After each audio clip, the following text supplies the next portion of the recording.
biyya nagaan dhufe lafa nagaan dhufe jedhee jiraachuu eegalee yeroon Istaanbuliin jiraachuu eegalu amma immoo utaalee dhaqee asii harka immoo bu'ee dubbeen.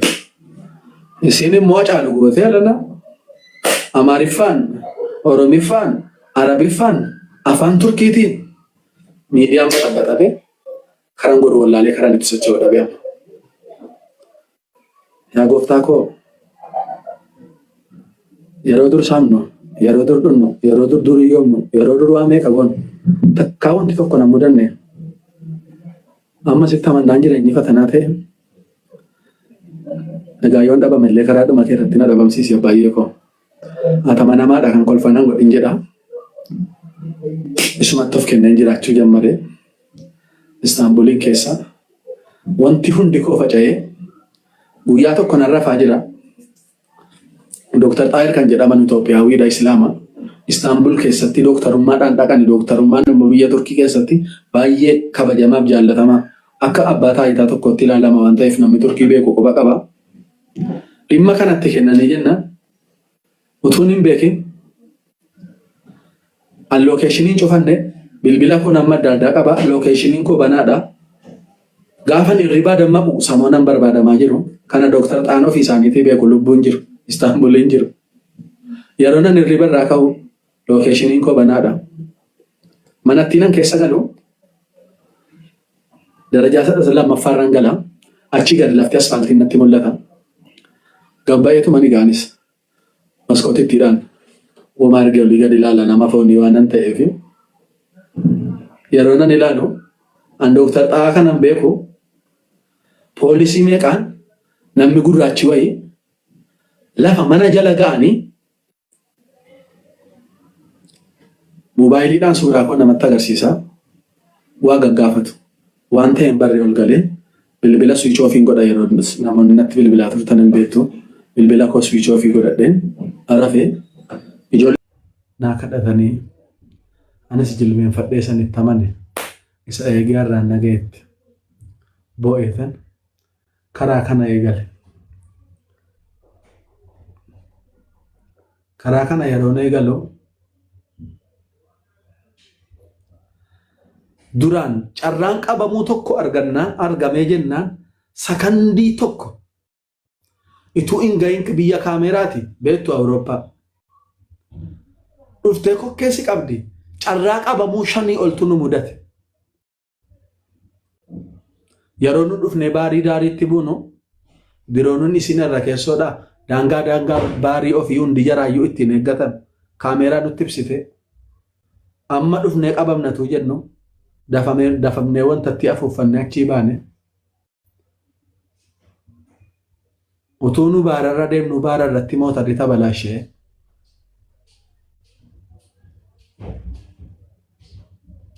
mootarri dhaabateera taanaan wantattiin feestaaliidha qilleensa takka barbaade godha lafti ganna amma akkas hin beektanu. Akkanatu nu gaggaragalchu garagallee dhabamne lubbuun keenya utuu jennu an calliseetuma faarfannaa gosa sin beektanu sana.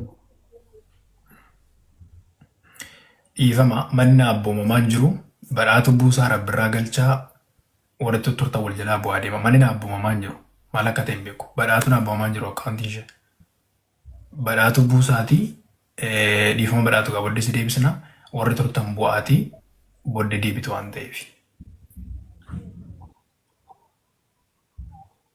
Nanni diyanis warri marii tara yaala nan dadhabenis yoo namni bu'eedha yoo badhaatuun buuteedha qaabu hundi badhaatuu naa buusuu dide yaaleen dadhabe akkaawuntiin keessa irra miti badhaatu irraa bahee tiktaak irraa bahee deebi galatoom si eebbisu. Rabbirraa ergadhu nan dhabe sila amma akkamtee rabbirraan dura amma kan hin barbaadan waliin gara xumurutti dhufaa jira natti fakkaata.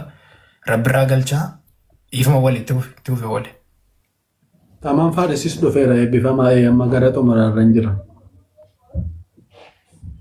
Tamaam jiraannan galchaa tamaamiinis.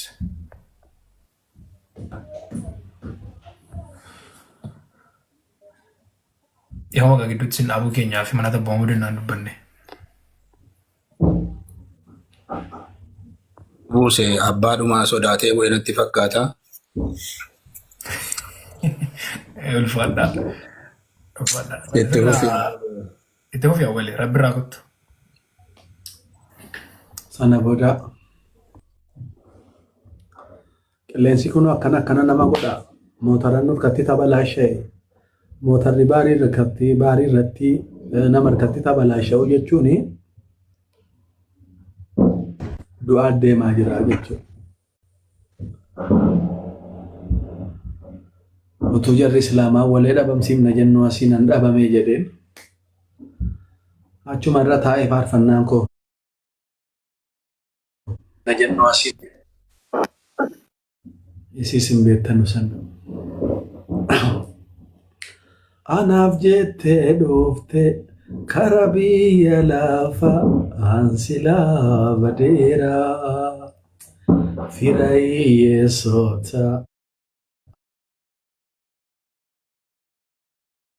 deddeebise Suudaaniin tokko kalee keessa na dhiite mucaa abaaramaan nu lubbuu keessa jirra saatii kana sirbitaa jennaan lakki sirbaa miti afaan kootiin nan gooftaa koo kadhataa jirennaan ishee dhiifama galatoomina dhiifama naa godhi itti jabaadhu nuu kadhadhu jedhee jarris afaan jalaatiin kadhatu anis afaan kootiin nan kadhadhaa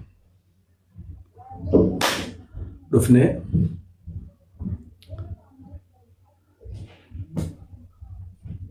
mootarri hojjete karaa banne wanti nu mudatin hin jiru yeroo lafti bari'u daariirra naanna'aa jirra dukkanaa jennee karaa bannee duumessa jira lafti nutti dhife yennaan dhufne buune anaa wajjin ijoolleen pheenxee nama lama kan Suudaanotaa walitti marannee boonyee jilbeenfannee kadhannee galateeffannee asirratti asaasa qandii lamaatiif wantan dudubbeetti sin deebisu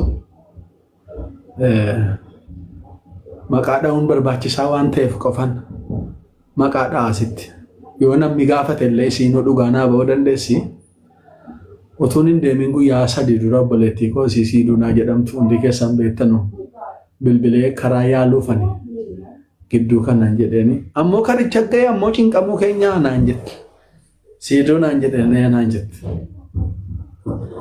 karicha kana maqaa allaatii yeroo sagalii yaalee dadhabe mitiin jedheen naan jette maqaa Yesuusii yoon tokkichaan hin galle ana walee miti Yesuus koo kanarratti argitan jedheen dhugaa gooftaa isa jiraata isiin Islaamaan Kiristaan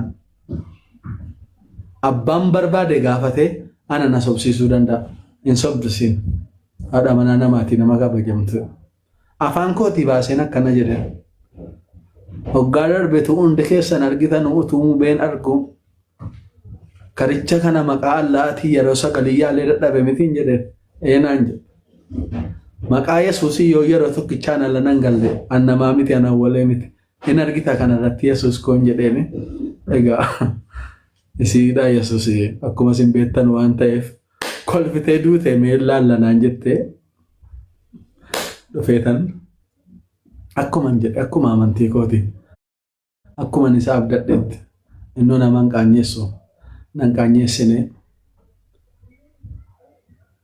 dhufeetan biyya kana galee amma haala kanaan as jira kanaan wal qabsiisee wantan isinin jechuu barbaadu anigaa miidiyaarra jirra namoonni gurguddaanis jiru ammuman haasa'uu danda'een haasa'ee malee gaarummaa Waaqayyoo ibsamee akka hin dhumne hundi keessanuu hin amantu garuu amma wallaaluma awwalee musammaatti wantan isinin jechuu barbaadu milkaa'inni Yesuusiin malee akka hin jirre an ofii kooti argeera nagaan iccitiin jireenya biyya lafaa Yesuusiin ta'uusaa an ofirratti argeera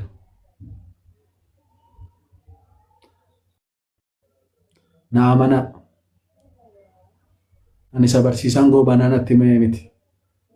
Isa paaster Abdoon natti himan, isa barsiisaa waajii natti himanii miti. Macaafa qulqulluurraa dubbisaan jiru. Ani san ofirratti arganii maa jira.